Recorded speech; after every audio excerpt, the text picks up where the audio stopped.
വെനസ്വേലയിലെ ആക്രമണത്തിൽ അമേരിക്കയെ കുറ്റപ്പെടുത്തി ചൈനയും റഷ്യയും ഇറാനും ക്യൂബയും രംഗത്ത് വന്നിട്ടുണ്ട്. യൂറോപ്യൻ രാജ്യങ്ങളും കാനഡയും പക്ഷേ അമേരിക്കയ്ക്ക് ഒപ്പമാണ്.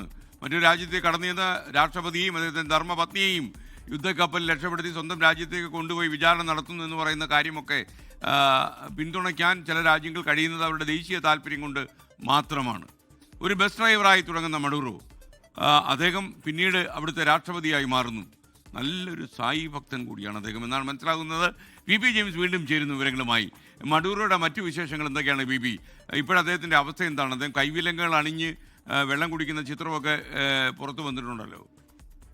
SKN സ്വാഭാവികമായിട്ട് അവർ അമേരിക്ക ചെയ്യാൻ പോകുന്നത് ഈ അമേരിക്കയിലേക്ക് എത്തുന്ന മയക്കുമരുന്നിൻ്റെ ഒക്കെ പിന്നിൽ ഈ മഡൂറോയാണെന്ന് സ്ഥാപിച്ച് അദ്ദേഹത്തെ ഒരു പക്ഷേ വലിയ രീതിയിൽ ഒന്നില്ലെങ്കിൽ ജീവപര്യന്തം ഇല്ലെങ്കിൽ തൂക്കിക്കൊല്ലാൻ വരെ മടിക്കില്ല എന്നുള്ളതാണ് നമ്മൾ മനസ്സിലാക്കുന്നത്. ആ തരത്തിലാണ് കാര്യങ്ങൾ പോകുന്നത്. എന്തായാലും അന്താരാഷ്ട്ര തലത്തിൽ ഇത് വലിയ ഞെട്ടലുണ്ടാക്കിയിരിക്കുന്നു.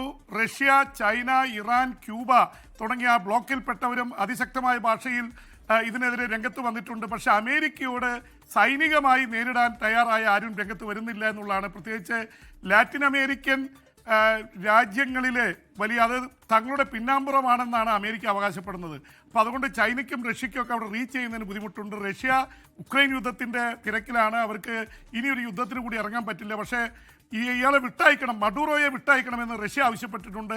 ചൈനയും ശക്തമായ ഭാഷയിൽ അപലപിച്ചിട്ടുണ്ട്. ഒരു രാജ്യത്തിൻ്റെ പരമാധികാരത്തെ കയറി പിടിച്ചിരിക്കുന്നത് മാത്രമല്ല ചൈനയ്ക്കാണ് ഏറ്റവും കൂടുതൽ എണ്ണ ഇവിടുന്ന് കിട്ടിക്കൊണ്ടിരിക്കുന്നത്. അതൊക്കെ നിൽക്കും എന്ന് മാത്രമല്ല SKN ഇവിടെ ഒരു പ്രത്യേക ഒരു അവസ്ഥയുണ്ടായിരിക്കുന്നത്.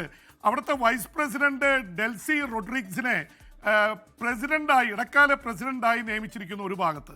അത് അവിടുത്തെ സുപ്രീം കോർട്ടാണ് ചെയ്തിരിക്കുന്നത്.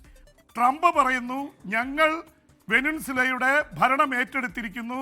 അത് പുതിയ ഒരാൾ വരുന്നത് വരെ, പുതിയ ഒരാളെന്ന് പറയുന്നത് അമേരിക്കയ്ക്ക് സ്വീകാര്യമായ ഒരാൾ വരുന്നത് വരെ ഞങ്ങൾ ഭരിക്കും. അപ്പോൾ അമേരിക്ക പറയുന്നു അമേരിക്കയുടെ കയ്യിലാണ് ഭരണം. അവിടുത്തെ സുപ്രീം കോർട്ട് പറയുന്നു വൈസ് പ്രസിഡന്റിൻ്റെ കയ്യിലാണ്. അവിടുത്തെ പ്രതിപക്ഷ നേതാവ് നൊബേൽ സമ്മാന ജേതാവായിട്ടുള്ള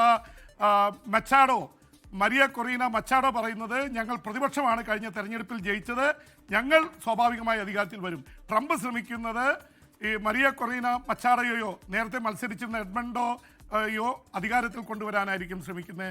എന്തായാലും ഇതൊക്കെ ചുറ്റിപ്പറ്റി വരുമ്പോൾ SKN ഏറ്റവും രസകരമായൊരു സംഭവം, അദ്ദേഹം ഈ മഡൂറോ സത്യസായി ബാബയുടെ ഭക്തനാണ്. 2005 പുട്ടപുർത്തിയിലെത്തി നിലത്തിരുന്ന് സത്യസായി ബാബയെ കാണുകയും അതിനെക്കുറിച്ച് സംസാരിക്കുകയൊക്കെ ചെയ്യുന്നതിൻ്റെ ഇത് വന്നിട്ടുണ്ട്. സത്യസായി ബാബ ഈ ലോകം വിട്ടുപോയപ്പോൾ ഈ മഡൂറോ അവിടെ ഒരു ദിവസത്തെ ദുഃഖാചരണം നടത്തിയിരുന്നു. അന്ന് വൈസ് പ്രസിഡന്റ് ആയിരുന്നു.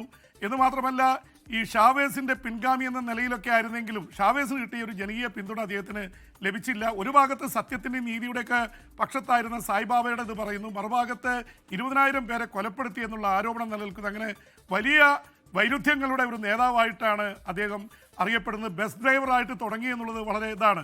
ബസ് ഡ്രൈവറായി തുടങ്ങി ഹ്യൂഗോ ഷാവേസിനെ പിടിച്ചുകൊണ്ടുപോയപ്പോൾ വലിയ പ്രക്ഷോഭം നയിച്ച് ട്രേഡ് യൂണിയൻ നേതാവായി കയറി വന്ന് രാഷ്ട്രപതി ഇതിലെത്തി. അത്യന്തം ഒരു സിനിമാറ്റിക് ആയിട്ടൊരു കഥയാണ് മഡൂറോയുടേത്. SKN. Okay, thank you. Baby James, ഇനി നാളെ കാണാം. ലോകത്തെവിടെയായാലും ഏത് സമയത്തും 24 വാർത്തകളും ഓഗ്മെന്റഡ് റിയാലിറ്റി പാക്കേജുകളും എക്സ്പ്ലെയിനറുകളും വിശദമായി കാണാൻ ഞങ്ങളുടെ യൂട്യൂബ് ചാനൽ നിങ്ങൾക്ക് സബ്സ്ക്രൈബ് ചെയ്യാം.